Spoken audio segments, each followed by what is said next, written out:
Olá a todos! Hoje já é o último dia da semana, um sábado, 23 de novembro.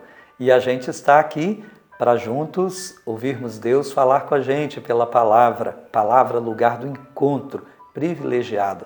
Ouçamos Lucas no capítulo 20, versículos de 27 a 40. Naquele tempo aproximaram-se de Jesus alguns saduceus que negam a ressurreição e lhe perguntaram: Mestre, Moisés deixou-nos escrito, se alguém tiver um irmão casado e este morrer sem filhos, deve casar-se com a viúva a fim de garantir a descendência para o seu irmão. Ora, havia 7 irmãos. O primeiro casou e morreu sem deixar filhos. Também o segundo e o terceiro se casaram com a viúva e assim os 7. Todos morreram sem deixar filhos. Por fim, morreu também a mulher. Na ressurreição, ela será esposa de quem? Todos os 7 estiveram casados com ela. Jesus respondeu aos saduceus: Nesta vida, os homens e as mulheres casam-se, mas os que forem julgados dignos da ressurreição dos mortos e de participar da vida futura, nem eles se casam, nem elas se dão em casamento, e já não poderão morrer, pois serão iguais aos anjos. Serão filhos de Deus, porque ressuscitaram. Que os mortos ressuscitam, Moisés também o indicou na passagem da sarça, quando chama o Senhor, o Deus de Abraão, o Deus de Isaque e o Deus de Jacó. Deus não é Deus dos mortos, mas dos vivos, pois todos vivem para Ele. Alguns doutores da lei disseram a Jesus: Mestre, tu falaste muito bem, e ninguém mais tinha coragem de perguntar coisa alguma a Jesus. Palavra da salvação, glória a vós, Senhor.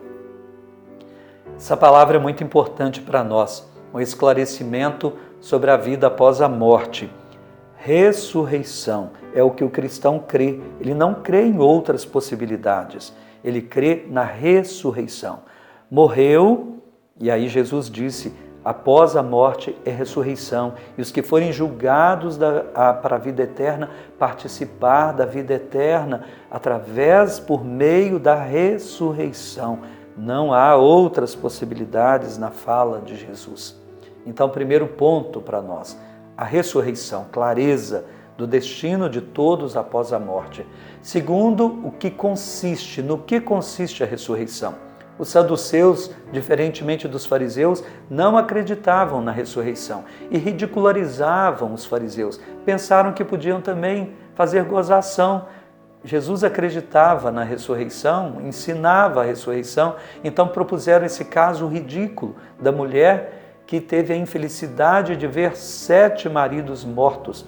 Como eles não acreditavam, eles ridicularizavam, fazendo da ressurreição um mero prolongamento da vida como ela era aqui. Jesus vai esclarecer, primeiro, que a ressurreição consiste numa vida inteiramente nova, um novo modo de viver, uma transformação completa. Casar fazia parte da vida aqui, não da vida ressuscitada. Ali não haveria mais necessidade do casamento enquanto prolongamento da vida sobre a terra através da reprodução, do ter filhos.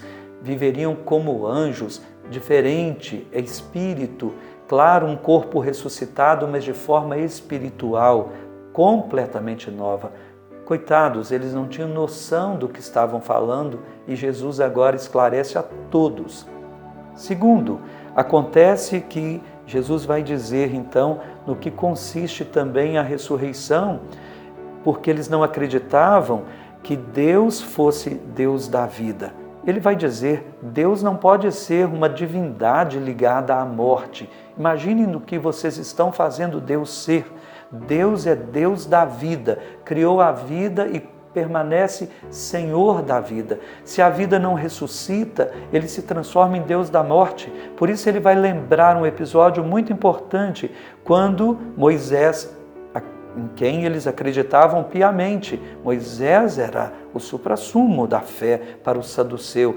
E se ele acredita em Moisés, Moisés teve uma experiência com o Deus da ressurreição, quando Deus vai dizer: eu sou o Deus de Abraão, de Isaque e de Jacó. Ele não vai dizer eu era, porque agora eles não existem mais. Ele continua dizendo eu sou o Deus deles, eu permaneço o Deus deles. Então, consequentemente, eles estavam vivos, como Jesus explica. Meus irmãos, rezemos, porque muitos têm muita confusão sobre isso, creem em outras formas, em vidas que voltam, sendo cristãos, não podem, não condiz com a palavra de Deus. Rezemos. Senhor, ajuda-nos a viver a vida aqui, direcionados para a ressurreição, a plenitude do viver aqui. Será por meio da ressurreição, onde Deus será tudo em todos, onde a gente conhecerá o nosso destino de glória, e ajuda-nos a compreender bem o que a nossa fé nos ensina, fundamentada na palavra que o Senhor mesmo ensinou sobre a ressurreição. Ajuda-nos a viver voltados para ela e construindo uma bela história da qual a vida eterna também será a herdeira. Por Cristo nosso Senhor. Amém. Recebamos a bênção de Deus. O Senhor esteja convosco, Ele está no meio de nós. A bênção de Deus Todo-Poderoso, Pai, Filho e Espírito Santo. Amém. Amanhã, dia de missa, fiquem com Deus. Vamos todos à igreja oferecer o sacrifício do próprio Cristo ao Senhor Deus da vida. Até mais.